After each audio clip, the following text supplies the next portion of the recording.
नमस्कार दोस्तों, मैं विजय कसाना डिजिटल फ्री शिक्षा के YouTube चैनल पर आपका स्वागत करता हूं। दोस्तों, पिछले 2-3 दिन से हरियाणा स्टाफ सिलेक्शन कमीशन के द्वारा जो सीईटी लिया गया था, उस सीईटी को लेकर या फिर हम कहें नए सीईटी को लेकर या फिर हम कहें नई भर्तियों को लेकर एक कंफ्यूजन सा बना हुआ है। क्या सीईटी रद्द होगा या फिर इसी सीईटी के तहत नई भर्तियां होने वाली हैं या फिर नया सीईटी यानी कि सीईटी का प्रोसेस ऐसे ही चलता रहेगा या बिना सीईटी भी भर्तियां होने वाली हैं। ये खबरें कहां से निकल कर आई, इन खबरों की सच्चाई क्या है, सीएम साहब की मीटिंग में क्या बड़ा फैसला लिया गया है और कब तक आपको सब कुछ सामने देखने को मिलेगा। मई महीने के शुरुआत में ही जब हमने वीडियो बनाए थे, तब के वीडियो आप जाकर देख सकते हैं। तभी हमने कहा था कि कुछ मीटिंग्स हरियाणा की भर्तियों को लेकर हुई हैं और उन मीटिंग में पॉजिटिव फैसला आपके लिए आया है, लेकिन यह सब आपको 25 मई के बाद देखने को मिलेगा। अब नए चेयरमैन की नियुक्ति की खबर तो आपको पहले ही मिल चुकी है। उनकी नियुक्ति हुई है नहीं हुई है उस बेस पे आप मत जाइएगा, क्योंकि कैंडिडेट फाइनल है। चुनाव आयोग से परमिशन मांगी गई थी, जैसे ही परमिशन मिलती है उनको पदभार दे दिया जाएगा। लेकिन बात करते हैं विदाउट सीईटी नई भर्तियों की न्यूज आखिर क्यों निकल कर आई।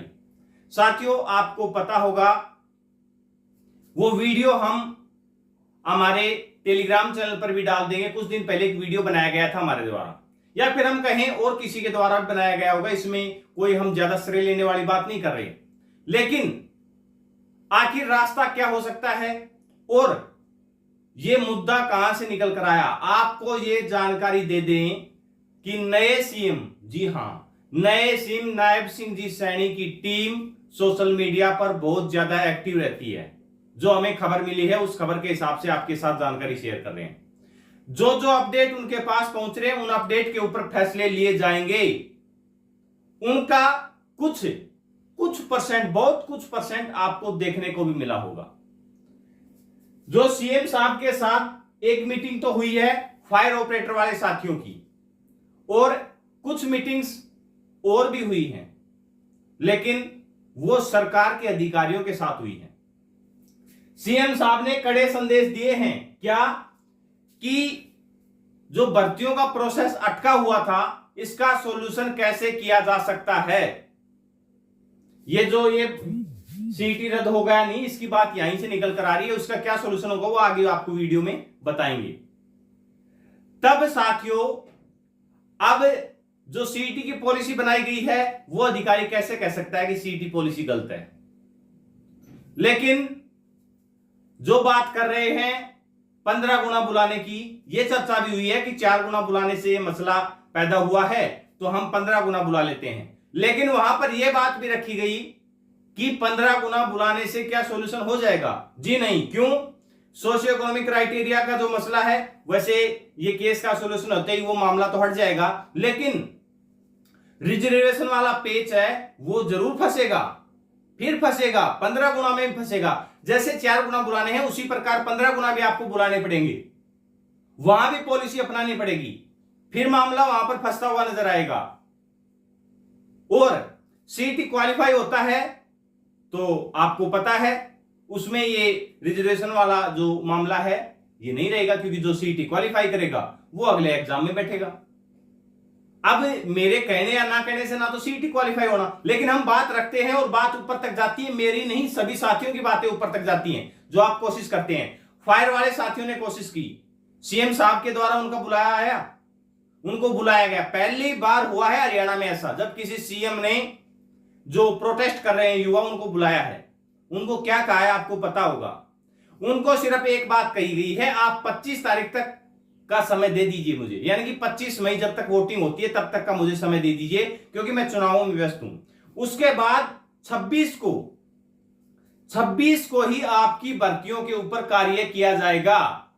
और साथियों, ये उस मीटिंग से ही नहीं, ये तो युवाओं को कहा गया है, लेकिन इसके पर्दे के पीछे की कहानी यह है कि मीटिंग्स बुलाई गई थी। मीटिंग्स अधिकारियों के तौर पर हो भी चुकी हैं, और उन मीटिंग्स में यह भी निकल कर आया है कि 15 गुना या 12 गुना तो राजस्थान में पहले से ही था, लेकिन वहां भी ये पेच फंसा हुआ है। जहां जहां सीईटी था वहां की सारी जानकारियां ली गई हैं, तब ये निकल कर आया था, क्योंकि राजस्थान में अब बहुत सी भर्तियां सीईटी से बाहर कर दी गई। आपने देखा होगा जब ये सीईटी से बाहर हुई थी भर्तियां, तब हमने आपको बताया भी था, और वहां पर सीईटी को क्वालिफाई भी किया जा रहा है। तो सीईटी से जो बाहर भर्तियां की गई हैं, अब वही पैटर्न हरियाणा में लाया जा सकता है। लेकिन भी ध्यान से सुनिएगा, लेकिन ये उस मीटिंग्स में चर्चा हुई है, इसीलिए ये सुगबुगाहट तेज हो गई है कि एचएसएससी जो सीईटी के तहत भर्तियां करती है वो सीईटी रद्द होने वाला है। सीईटी रद्द नहीं होगा। देखो, पॉलिसी बनाते हैं सरकार, खुद की पॉलिसी कोई रद्द नहीं करते, लेकिन धीरे धीरे उस पॉलिसी से हटकर और दूसरी लाइन में चलना शुरू कर देते हैं। अगला सीईटी भी होगा, लेकिन बहुत सी भर्तियां ऐसी आने वाली हैं जो सीईटी के तहत होने वाली नहीं है। यह प्लानिंग बनाई गई है, इसके ऊपर आखिरी फैसला 25 मई के बाद ही होगा। ध्यान से सुनिएगा, ये मीटिंग्स में बातें हुई हैं, इसके ऊपर आखिरी फैसला 25 मई के बाद ही होगा, क्योंकि 25 मई तक सभी नेतागण बिजी हैं जो मीटिंग्स लेनी है। लेकिन इतना जरूर है कि सीएम नायब सिंह जी सैनी ने कड़ा रुख तो अपना लिया है भर्तियों को लेकर, कड़ा संदेश है उनका, लेकिन अब वो बिजी हैं। 25 मई के बाद उनका पूरा टारगेट हरियाणा की भर्तियों के मसले पर ही रहेगा। कई बड़ी मीटिंग्स होने वाली हैं, इसलिए सीईटी रद्द तो नहीं होगा, लेकिन जैसे राजस्थान में इस पॉलिसी को अपनाया गया है कि सीईटी के तहत धीरे धीरे भर्तियों को बाहर किया जा रहा है, वैसे ही पॉलिसी हरियाणा में भी अपनाई जा सकती है। कई साथी ग्रुप सी और ग्रुप डी की भर्तियों की बात कर रहे हैं कि ग्रुप सी की सभी भर्तियां सीईटी के तहत कर दी तो बाहर नहीं लाया जा सकता।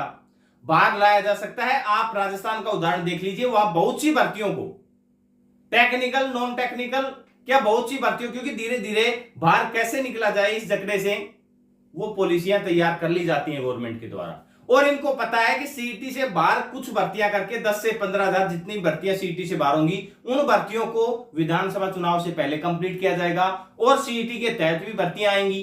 ऐसा नहीं है कि सीईटी हटा दिया, सीईटी के तहत भर्तियां नहीं आएंगी। जिसको आपको नए जो सीईटी के तहत भर्तियां आएंगी उसका इंतजार आपको, ग्रुप सी की बात कर रहे हैं हम, उसका इंतजार आपको नई सरकार के साथ करना होगा, क्योंकि कुछ तो अधूरा छोड़ के जाना ही पड़ेगा। लेकिन और जो प्लानिंग बनेगी वो भी आपके साथ शेयर करते रहेंगे। फिलहाल 2-3 दिन से कंफ्यूजन था। अब सीएम साहब के इस बैठक के पर्दे के पीछे की कहानी है, वो शायद आप समझ गए होंगे। बहुत ज्यादा उनके पास, क्योंकि सोशल मीडिया पर उनकी टीम बहुत ज्यादा एक्टिव रहती है। कुछ साथियों को पता भी होगा, अभी जो मिस्टर इंडियन हैकर हैं उनके द्वारा भी सीएम साहब के साथ पूरे 24 घंटे बिताए गए थे। सारा उनका शेड्यूल वो साथ रहे, यानी कि सोशल मीडिया के ऊपर तो सीएम साहब भी एक्टिव हैं। और आपको पता है, नया जमाना है, नया दौर है, सोशल मीडिया पर एक्टिव तो रहना होगा। तो सोशल मीडिया के ऊपर जो नेगेटिव विचार है, जो युवा परेशान है, उनकी कमियां भी तो सुननी होंगी। इसीलिए फायर ऑपरेटर वाले साथियों को बुलाया गया था, क्योंकि उनकी टीम एक्टिव रहती है, वो देखती है कैसे कैसे युवा परेशान हो रहे हैं। तब उन युवाओं को बुलाया गया था और उनकी यात्रा को रोका गया था।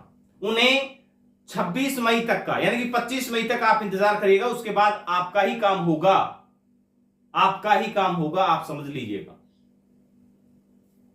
और जो भी अपडेट आएंगे वो आप तक शेयर करते रहेंगे। ऐसे ही भर्तियों से रिलेटेड अपडेट के लिए आप चैनल के साथ बने रहें। अपना कीमती समय देने के लिए बहुत बहुत धन्यवाद।